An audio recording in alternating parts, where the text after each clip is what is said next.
Hello, this is Del Chatterson from Montreal, professional author member of Crime Writers of Canada, in conversation with Alexis Koetting from St. John's, Newfoundland. Alexis is an accomplished Canadian actor who is now also an accomplished writer of crime novels. We'll get to understand a little bit more about the novels and Alexis's history. Welcome, Alexis. Thank you for joining me. Thank you so much for having me.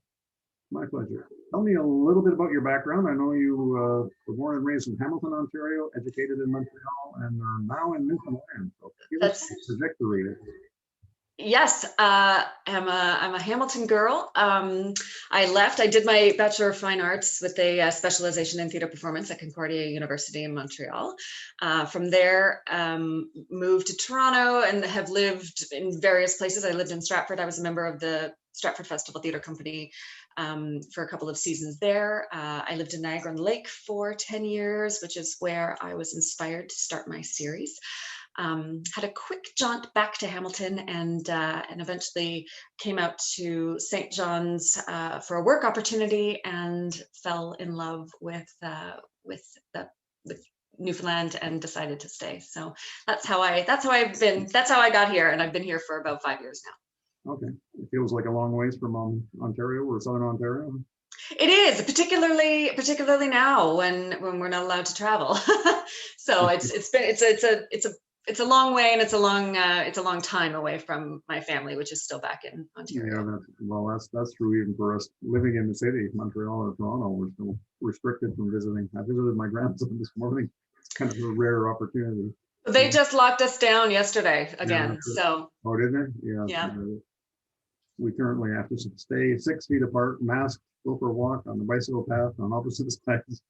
That's right. It's a strange world, but it's good for writers. Are you finding you're being particularly productive in the pandemic period? I finished my third book during our first lockdown, sort of that period between March to, it was released in December. So it had been, obviously there had been a lot of work done, but I got to a point where I'm like, well, I have nothing but time, so let's view that as a gift of time and let's get her done. So so I have my own little pandemic baby. And have you changed your process in writing the first, the second, or the third book, or did you pretty much use the techniques you learned from the start?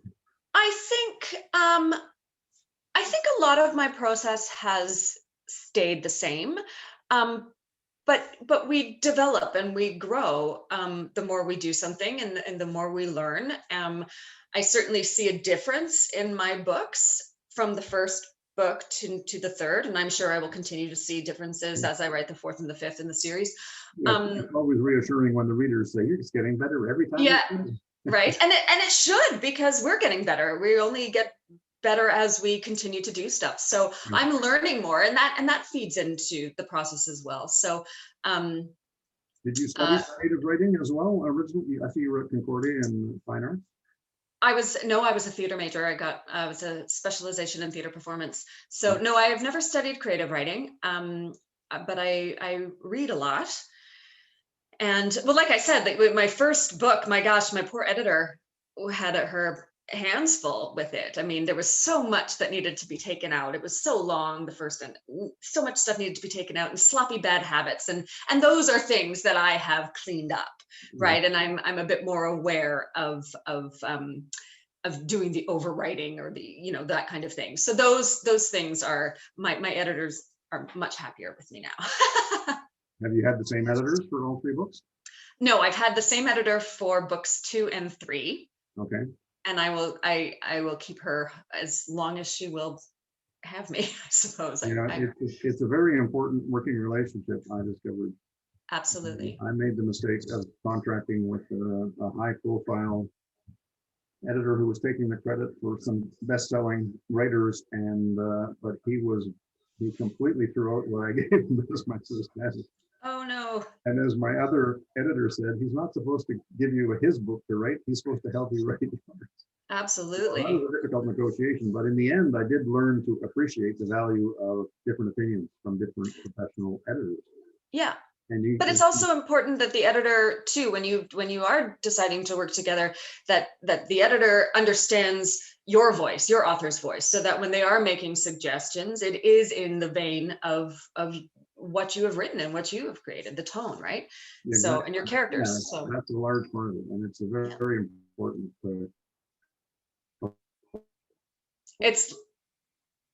It's important. It's great when you find that relationship. And it's not easy, not always to get it right the first time. Not at all. But whoops, sorry, my internet connection is giving me a message. Are you okay? It broke up for a minute. I think so. Yeah. Okay. We'll carry on. Such as Zoom. Ask, is there anybody other than the editors that you've learned from, or writers that you try to emulate, or a teacher or somebody that's influenced your style? Or I don't know that anyone's sort of influenced my style. I mean, I'm just no. I think I have a pretty unique style. I think all writers have a unique style, which is what is so nice. You're going to pick up something from a particular writer, and you know what you're going to get, and that's what you're in the mood for, and that's what's so exciting about it. And if everybody was writing in the same vein, well, then it gets boring. So yeah. I think everybody has their own sort of unique little niche. I did start many years ago. I was given the Kathy Reichs series, the Temperance Brennan series. Okay. And that because a lot of her books take place in Montreal, and I was living in Montreal. Yeah, no, so I that was her for the same reason. Yeah, she's a good model for me. And so that series was introduced to me, and I learned a lot about series writing through reading her books, which has been very, very helpful and has been very important for me. So there's some good models from Montreal that I've followed as well for the same reasons. Kathy Reichs, Louise Penny, and there's another writer that I really admire the most, John Farrell. I don't know if his name is Trevor Ferguson, actually, is his real name, but he writes under the pen name of John Farrell. Amazingly good writing of historical fiction, crime fiction, all rolled up together. Lovely. For me, he's the Jean Le Carré of Canadian crime writers. And but it's hard to sort of learn from these people without copying. You have to do it your own way and learn what you can. Yeah, that's right. And for me, I can still hear my grade 11 English teacher telling me how to correct the punctuation, the grammar, and the spelling. So it helps me. I think I'm a good editor, but I always miss more than I can believe that I can. It's hard. It's hard with our own work. It's like you start seeing. Ends. Yeah, and then mistakes or typos and stuff like that are just invisible because you're so familiar with your own writing. Yeah. What's most annoying is when you find them after it's been printed. Even on the cover, I found an error in the title. Oh no!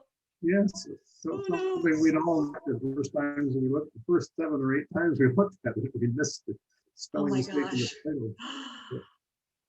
It's all part of the fun. The copy editor, they have such an important job for us. Yeah, that's right. You shouldn't do your own. Mm-hmm. All right, and you say you've got 2 more in the series coming. Is it the same characters, different murder mysteries? Is that really the kind of the process?